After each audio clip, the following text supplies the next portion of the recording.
Somewhere beneath the Ural Mountains, 1,000 meters underground, that's deeper than the Burj Khalifa is tall, there's a city.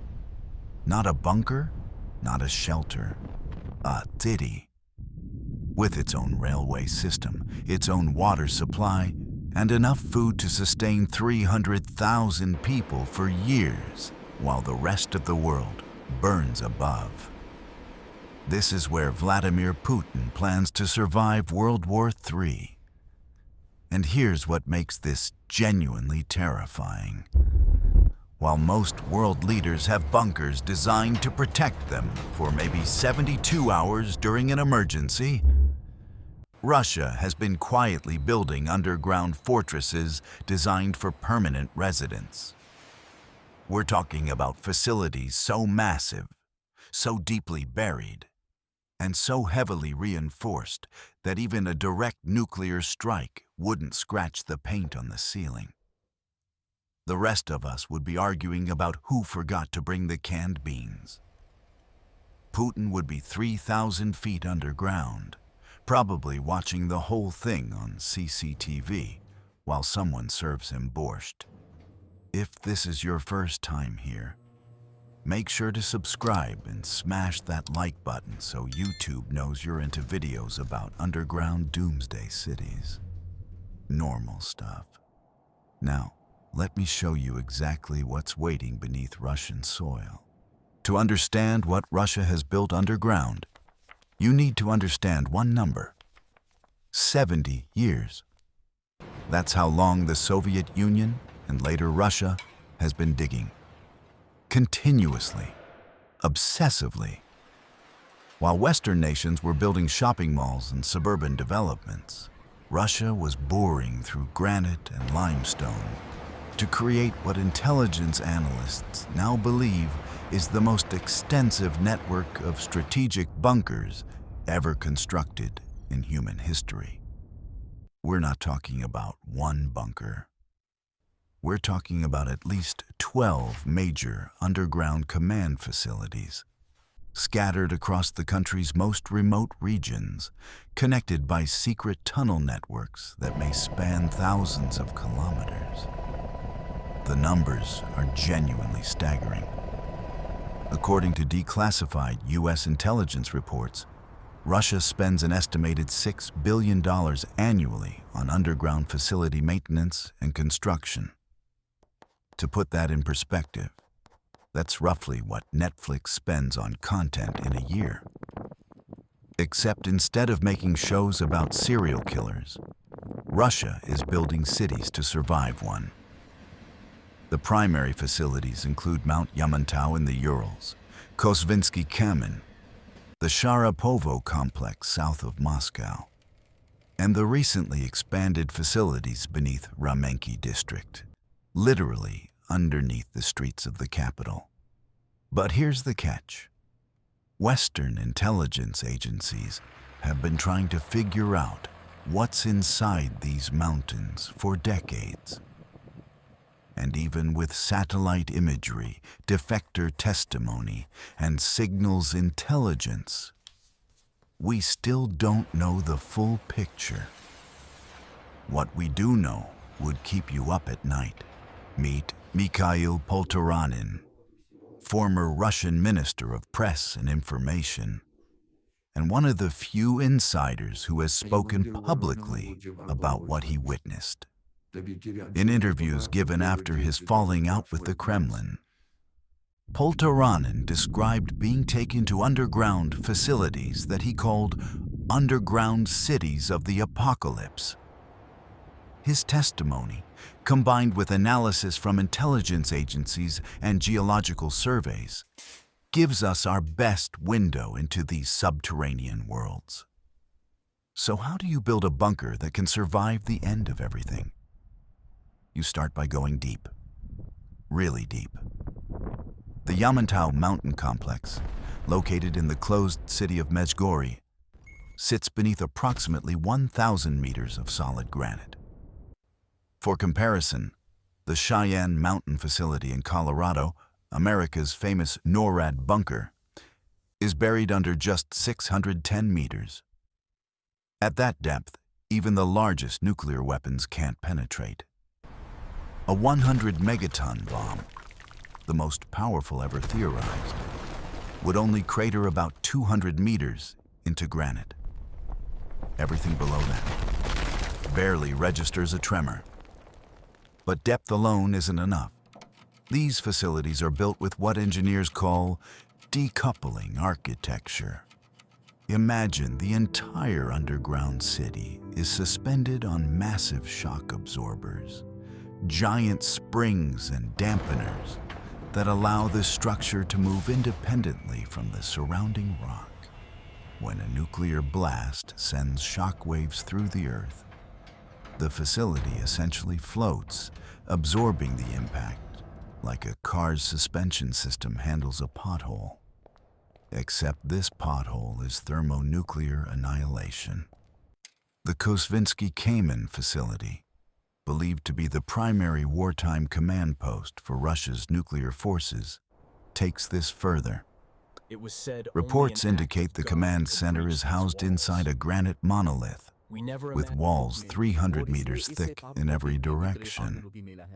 The entire structure can be sealed in under 30 seconds, with blast doors weighing over 40 tons sliding into place.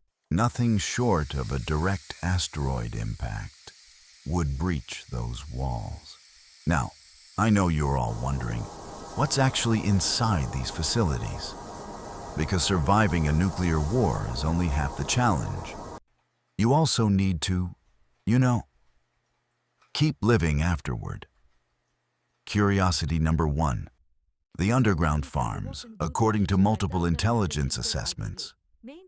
The Yamantau complex contains fully operational hydroponic facilities, underground farms using artificial sunlight to grow vegetables, grains, and even some fruits. Believe it or not, Soviet agricultural scientists spent decades perfecting closed-loop farming systems specifically for this purpose. Workers at these facilities reportedly rotate through farming duties, and the setup can theoretically produce enough fresh food to supplement stored rations indefinitely. Picture it. 1,000 meters underground, while the surface world resembles a Mad Max movie, someone is carefully tending tomato plants under grow lights. Somehow that's both reassuring and deeply unsettling. Curiosity number 2. The secret metro beneath Moscow. There's a metro system that doesn't appear on any public map. Called Metro 2 or D6 by Russian intelligence. This parallel subway network allegedly connects the Kremlin, the Federal Security Service headquarters, the Ministry of Defense, and several other key government buildings to underground bunkers extending up to 200 kilometers from the city center. The system reportedly uses modified trains that can travel at speeds up to 150 kilometers per hour through tunnels running 50 to 200 meters below the regular Moscow metro. Former Soviet officials have described carriages with conference rooms, sleeping quarters, and communication centers, essentially mobile's command posts on rails. During any crisis, Russia's entire leadership could theoretically disappear underground within 15 minutes and surface anywhere within a 200-kilometer radius. Or not surface at all. Curiosity number 3. The air problem. Here's something most doomsday bunker designs overlook. You need air, clean air, lots of it. Russian facilities address this with regenerative life support systems similar to those developed for submarines and space stations. Massive air filtration plants can scrub radioactive particles, biological agents, and chemical weapons from outside air. Some facilities reportedly have enough stored oxygen to operate in complete isolation for up to 18 months. Systems nominal. But here's the Sample morbid math. clarity within acceptable parameters. According to declassified Russian civil defense calculations, the surface world would need approximately 3 to 5 years to become survivable after a full-scale nuclear exchange, which means someone, somewhere in Russian military planning, has calculated exactly how many people they're willing to let die above ground while waiting for radiation levels to drop. For you see, a bunker is just an expensive cave, unless it's actually integrated into military operations. And Russia has spent enormous effort making these facilities operational command centers, not just hiding spots. The Kusvinsky Mountain Facility, sometimes called Russia's nuclear brain, is hardwired directly into the country's strategic rocket forces. From 1,000 meters underground, commanders can theoretically launch any of Russia's approximately 5,580 nuclear warheads. Systems are online and the fully facility operational. operates on what's All called channels clear. command by negation.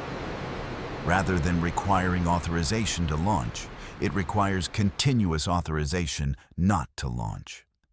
If communication with the Kremlin is lost, say, because Moscow has just been vaporized, the facility's commanders have pre-delegated authority to execute the nuclear strike plan independently. Worse yet, this connects to Russia's infamous dead hand system, officially called Perimeter. This automated system monitors seismic activity, radiation levels, and air pressure across Russia. If it detects signatures consistent with nuclear attack and cannot reach leadership, it can theoretically authorize retaliatory launches autonomously, meaning there's a computer somewhere underground that could start World War III even if every Russian leader is already dead. The bunkers aren't just survival shelters. They're the nerve center of a system designed to guarantee mutual destruction, even if Russia is completely decapitated as a nation. This makes those zombie apocalypse survival shelters survivalists build in their backyards seem like a cakewalk. But here's what intelligence agencies are genuinely alarmed about. Russia isn't just maintaining these Cold War facilities. They're expanding them rapidly. Satellite imagery analyzed by the Center for Strategic and International Studies shows massive construction activity at Yamantau Mountain beginning in 2014, coincidentally the same year Russia annexed Crimea. New tunnel entrances, expanded rail lines, fresh excavation sites. In 2022, following Russia's invasion of Ukraine and Western sanctions, construction activity tripled. New facilities are appearing near the Chinese border. Existing bunkers are being upgraded with modern communications equipment. Supply convoys have been photographed delivering what analysts believe are advanced life support systems and medical facilities. And here's the part that should genuinely unsettle you. According to investigative reporting by Christo Grozev and the Bellingcat team, Putin's personal movements in recent years show a distinctive pattern. He's spending increasingly less time in Moscow and increasingly more time near known bunker access points.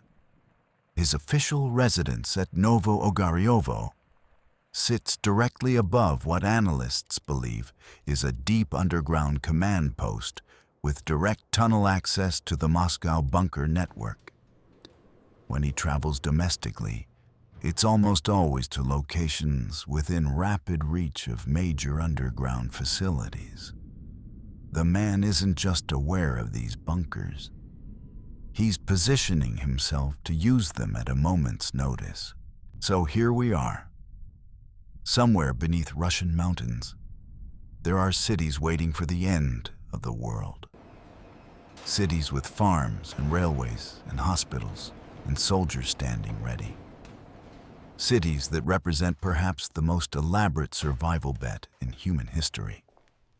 A $500 billion wager that when everything above ground turns to glass and ash, at least some sliver of Russian leadership will emerge years later to claim whatever's left. There's a darkly funny anecdote about these facilities.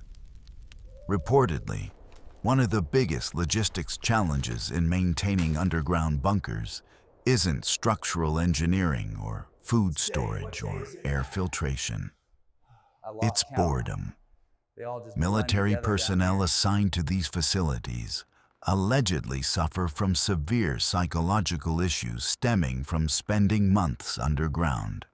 The Russian military has experimented with artificial sunlight schedules, mandatory exercise programs, and even theatrical performances to keep personnel sane.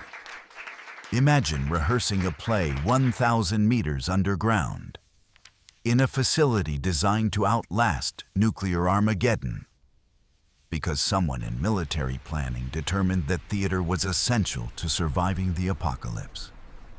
But here's the thing that lingers.